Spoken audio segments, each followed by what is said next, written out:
fog hung low over the Moselle River in France. It was September 1944. A German scout crawled through the wet grass, his binoculars pressed against his eyes. His heart hammered against his ribs. Through the mist, he saw them. American Sherman tanks, dozens of them. They were lined up along the ridge, their 75mm guns pointed straight at the German lines. Behind them, trucks moved in convoys. The scout could hear the deep rumble of engines and the clank of heavy treads. He grabbed his radio. He whispered frantically to his commander that a massive armored division was preparing to attack. The German artillery adjusted their coordinates.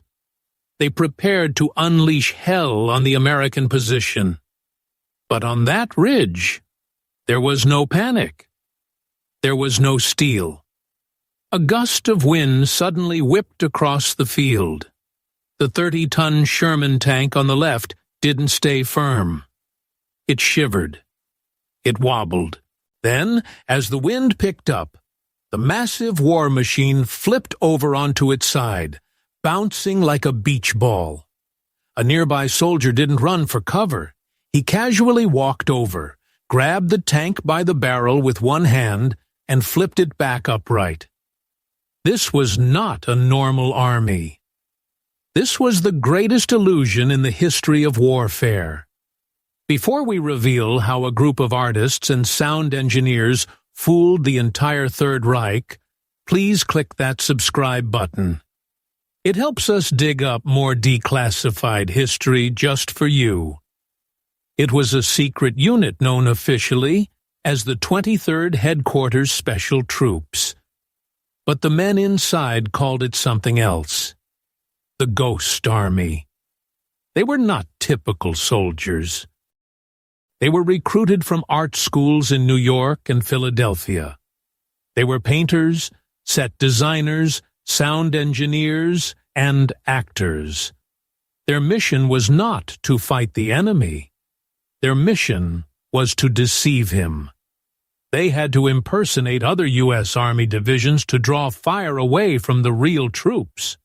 They carried inflatable rubber tanks, massive speakers, and a collection of fake patches. Private Bill Blass was one of them. Before the war, he was just a kid sketching fashion designs. Now, he was in the mud of Europe, armed with nothing but a sketch pad and a terrifying secret. According to his diary, the danger was constant and surreal. He wrote, "I am sitting in a foxhole drawing a picture of a tree.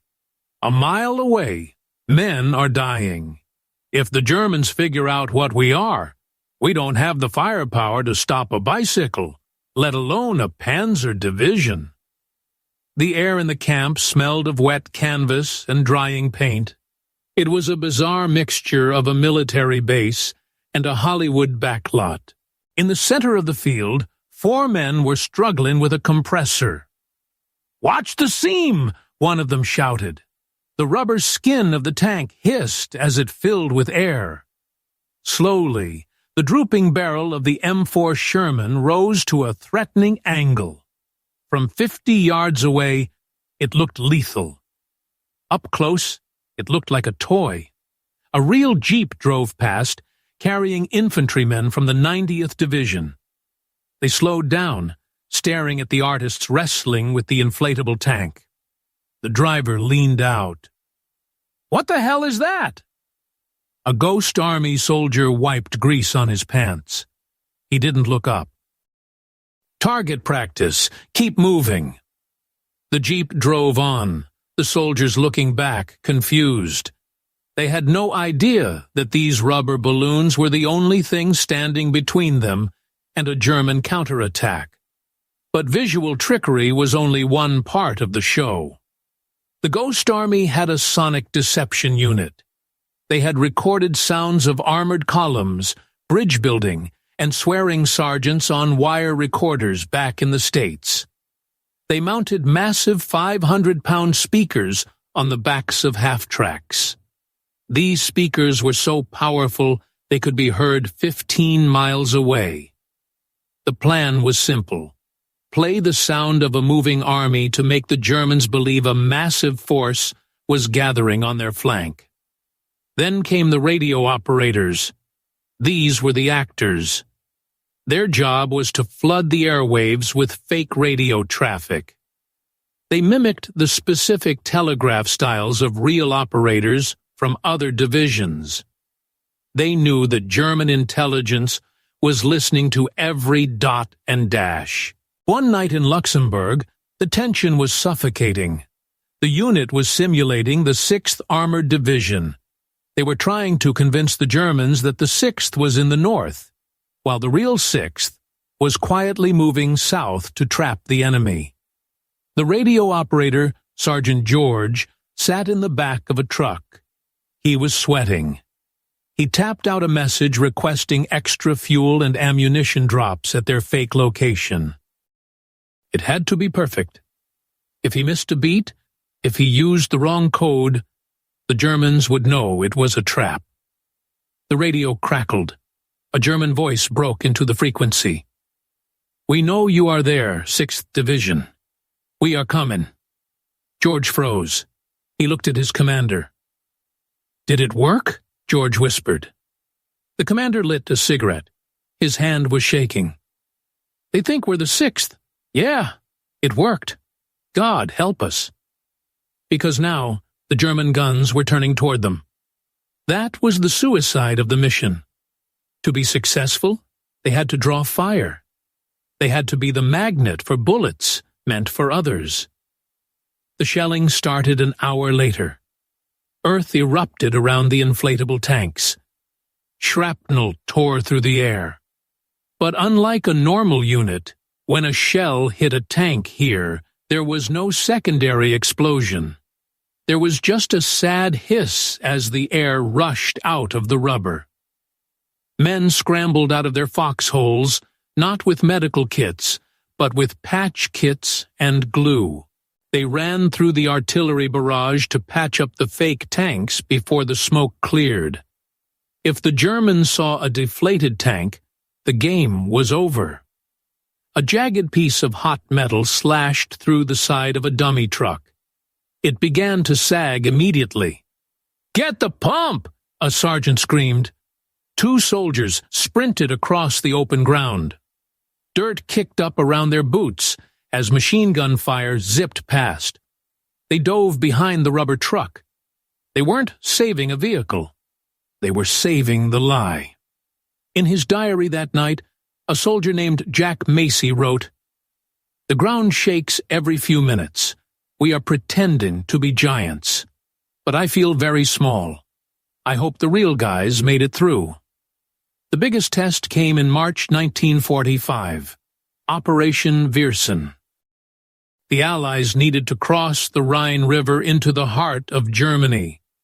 It was the final barrier. The Germans had massed their remaining forces to stop the crossing.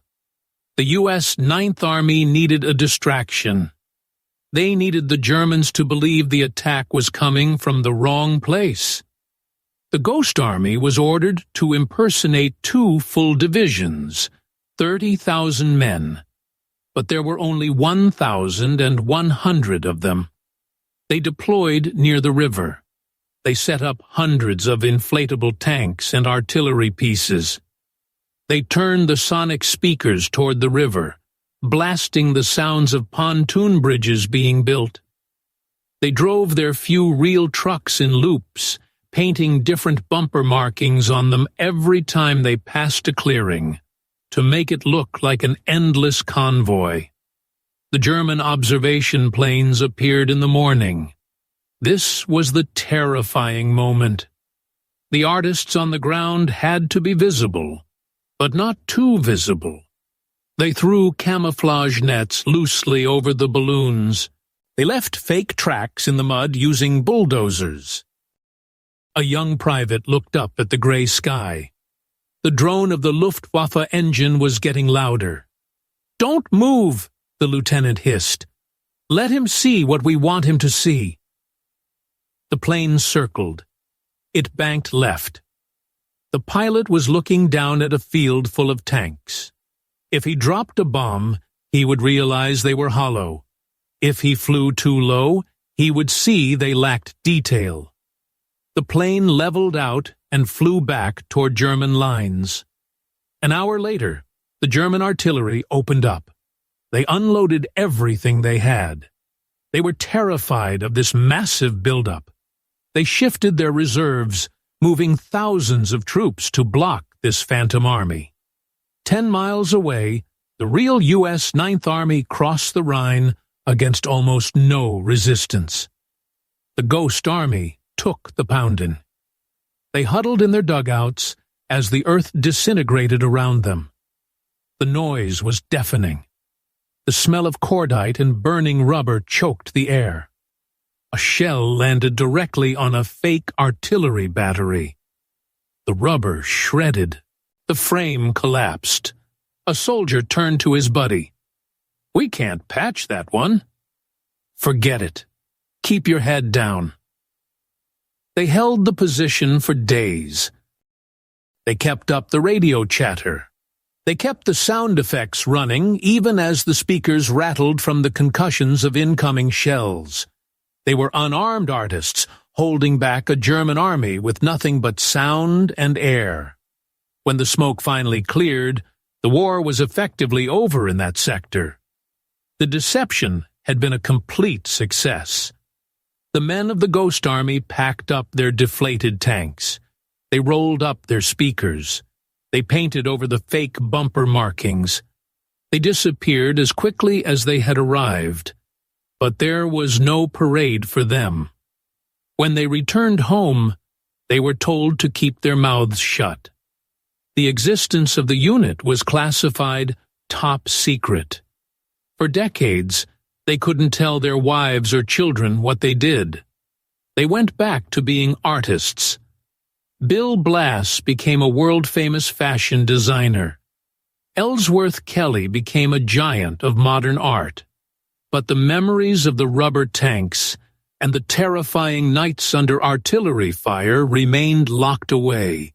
One veteran, decades later, wrote in a letter to his son, "I painted a lot of things in my life, beautiful things, but the best work I ever did was invisible.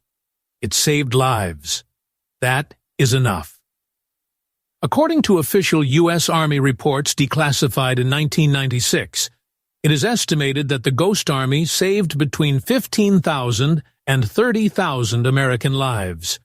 They staged over 20 battlefield deceptions. For 50 years, the history books said the Germans simply made mistakes. The records said the enemy miscalculated.